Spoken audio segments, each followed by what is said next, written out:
Hello friends, नमस्कार। मैं Sunita Songire mummy की रेसिपी यूट्यूब चैनल में आप सभी का स्वागत है। मैं आज एक नई करेले की रेसिपी लेकर आई हूँ, जिसे मैंने बहुत ही आसान तरीके से भर कर बनाया है। रेसिपी का नाम है भरवा करेले। करेलों का नाम सुनते ही सभी बेकार समूह बनाते हैं, क्योंकि ये बहुत कड़वे होते हैं। इसका टेस्ट बच्चों को तो बिल्कुल भी अच्छा नहीं लगता, इसीलिए बच्चे तो बिल्कुल भी पसंद नहीं करते। मगर मैंने ये करेले बनाए हैं, ये बिल्कुल भी कड़वे नहीं हैं और बच्चे बड़े सभी लोगों ने बहुत खुश होकर खाए हैं।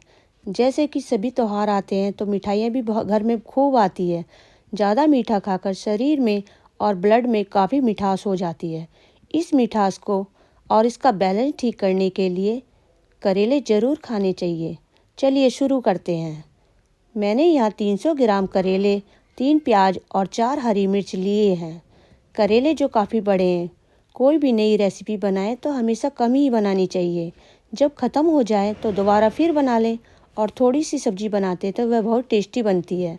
मैंने करेले के छिलकों को पतला पतला चाकू से छील कर उतार लिया है। ये छिलके उतारे हैं, इन्हें फेंकना नहीं है। ये सभी छिलके हमने यूज करने हैं। अब मैंने इन सभी साबुत करेलों में से एक करेला लेकर चाकू से बीचों बीच में एक कट लगाकर चीरा लगाया और उस करेले को बीच में से खोलकर करेले के बीज निकाल लिए। इसी तरह एक एक करके सभी करेलों के बीज निकाल लिए।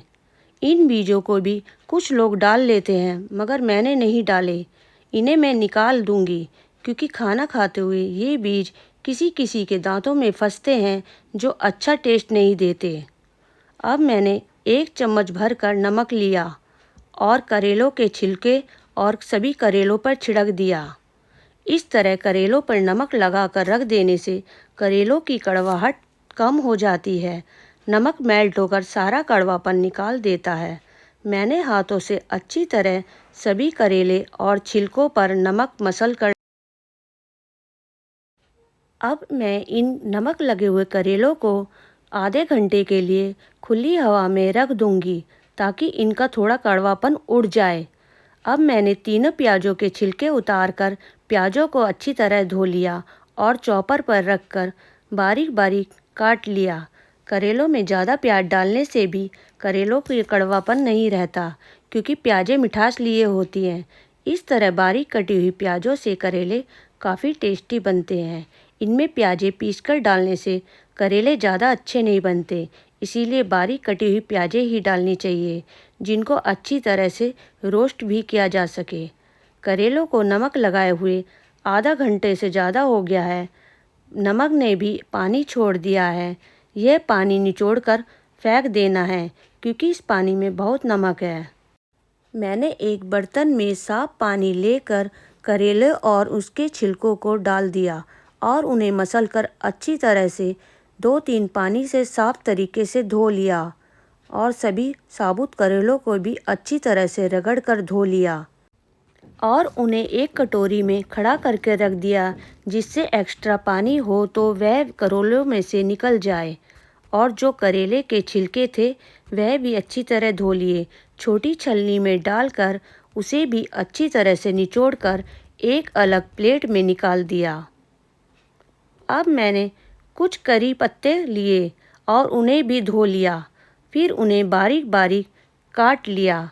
करी पत्ते डालने से करेले काफ़ी टेस्टी और हेल्दी बनते हैं। करी पत्ता को मीठा नीम भी कहते हैं। यह हमारी हेल्थ के लिए बहुत अच्छे होते हैं। इसे हर सब्जी में ज़रूर डालकर खाना चाहिए, जो हमारी हेल्थ के लिए अच्छी है।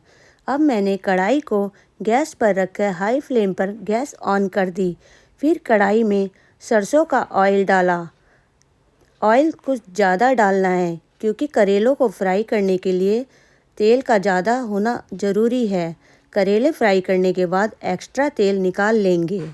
सरसों का तेल काफ़ी अच्छी तरह से गर्म होने पर मैंने एक एक करके करेले कढ़ाई में डालने शुरू कर दिए।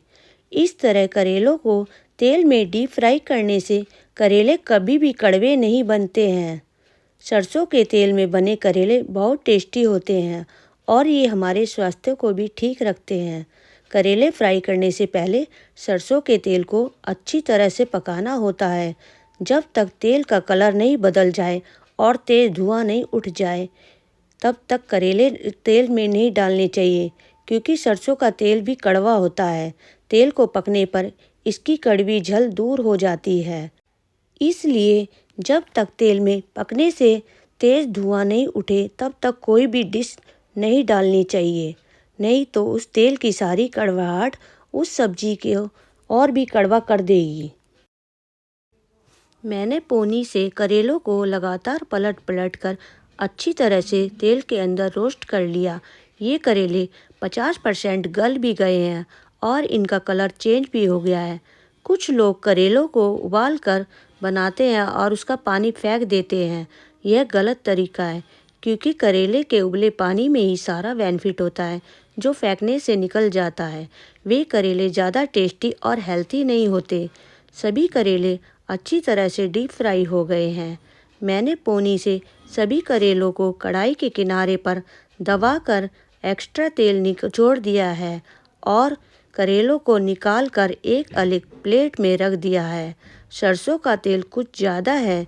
इस तेल में से मैं एक्स्ट्रा तेल को एक अलग बर्तन में निकाल दूंगी, जो मैं पराठे बनाने में यूज कर लूँगी, क्योंकि ये एक काफ़ी पका हुआ तेल है और इसमें करेले फ्राई करे हैं, जिससे करेले के सारे गुण इस तेल में आ गए हैं। मैंने कढ़ाई में अब तेल कम कर दिया है। अब कढ़ाई में कुछ कटी हुई करी लीफ डाली और साथ ही में जीरा, हींग, मेथी दाना, अजवाइन, सौंफ डाल दी। इन मसालों से करेले काफ़ी अच्छे बनते हैं और करेलों में अचार जैसी खुशबू आती है। अब मैंने बारीक कटी प्याज़ें भी कढ़ाई में डाल दी और पोनी से प्याज़ों को चलाते हुए भूनना शुरू कर दिया। बारीक कटी हुई प्याज़ें जल्दी ही भुन जाती हैं। पिसी हुई प्याज़ें जल्दी नहीं भुनती और बर्तन के तले में चिपक जाती है, जिससे जलने की स्मेल भी आती है और खाने में कड़वापन आ जाता है। करेलों में प्याज़ें ज़्यादा डालने से करेले बहुत स्वादिष्ट बनते हैं। अब मैंने कढ़ाई के बीचों बीच में जगह बनाकर करेले के छिलकों को बीचों बीच में डाला। करेले के छिलकों को प्याज़ों से अच्छी तरह से ढक दिया। इससे ये छिलके भी इसी तेल में अच्छी तरह से फ्राई हो जाएंगे और साथ में प्याज़ें भी अच्छी रोस्ट हो जाएंगी। कुछ लोग लहसुन प्याज नहीं खाते हैं, वे लहसुन प्याज नहीं डालें। वे लहसुन प्याज को स्किप भी कर सकते हैं। वे करेले के बीजों को ही बारीक बारीक काट कर डाल लें और इसी तरह तेल में भून लें, या फिर पनीर को ग्रेट करके इसी तरह तेल में भून कर बना सकते हैं। मैंने करेलों में टमाटर यूज नहीं किए हैं और मैं करेलों में कभी भी टमाटर नहीं डालती, चाहे वह करेले की भुजिया हो या भरवा करेले। करेले के छिलके और बारीक कटी हुई प्याज़ें अच्छी तरह से रोस्ट हो गई है। अब मैंने बारीक कटी हरी मिर्चें कढ़ाई में डाल दी और साथ ही में पिसे हुए सूखे मसाले भी डाल दिए। पिसे मसालों में मैंने आधा छोटा चम्मच लाल पिसी मिर्ची, आधा छोटा चम्मच हल्दी, आधा छोटा चम्मच धनिया और आधा ही छोटा चम्मच नमक लिया है। नमक करेलों में कम ही डालना अच्छा होता है, क्योंकि पहले भी नमक लगा कर रखा होता है, जो धोने से ढंग से नहीं निकल पाता है। हल्का सा करेला नमकीन रहता है। मैंने पोनी से चलाकर सभी को अच्छी तरह मिक्स कर दिया और फिर फ्राई करे हुए करेलों को कढ़ाई में डाल दिया और पोनी से चलाकर इन सभी को भी अच्छी तरह से मिक्स कर दिया। गैस की फ्लेम मैंने धीमी ही रखी। धीमी धीमी आंच पर ये करेले बहुत अच्छे बनते हैं।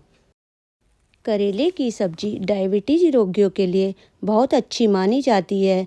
यह ब्लड प्रेशर वालों के लिए भी बहुत अच्छी है और पाचन तंत्र को भी यह ठीक रखती है। मोटापा भी गायब हो जाता है, स्किन पर ग्लोइंग आती है और हमारी इम्यूनिटी सिस्टम को भी ठीक रखती है। करेले खाने से हमारे शरीर को बहुत सारे फ़ायदे होते हैं, इसीलिए हमें करेले ज़रूर खाने चाहिए। अब मैंने कढ़ाई में 1 कप पानी डाल दिया है, ताकि जो इंग्रेडिएंट हमने कढ़ाई में डाले हैं वह भी आपस में अच्छी तरह से मिक्स हो जाएं, यानी कि उनका कच्चापन दूर हो जाए। वे सब करेलों में अच्छी तरह से समा जाए और जो करेले में थोड़ा सा कच्चापन है वह भी नहीं रहे। और फ्राई करे हुए करेलों को अच्छी तरह से 50% और गल जाए। अब मैंने कढ़ाई में करेलों को लीड लगाकर 2 मिनट के लिए ढक दिया है। 2 मिनट हो चुके हैं। मैंने ढक्कन हटाया और देखा सारा पानी सूख चुका है और पूरे किचन में करेलों में से बहुत ही अच्छी खुशबू आ रही है। अब मैं इसे पोनी से चलाकर गैस की फ्लेम हाई करके सारा पानी सुखा दूंगी।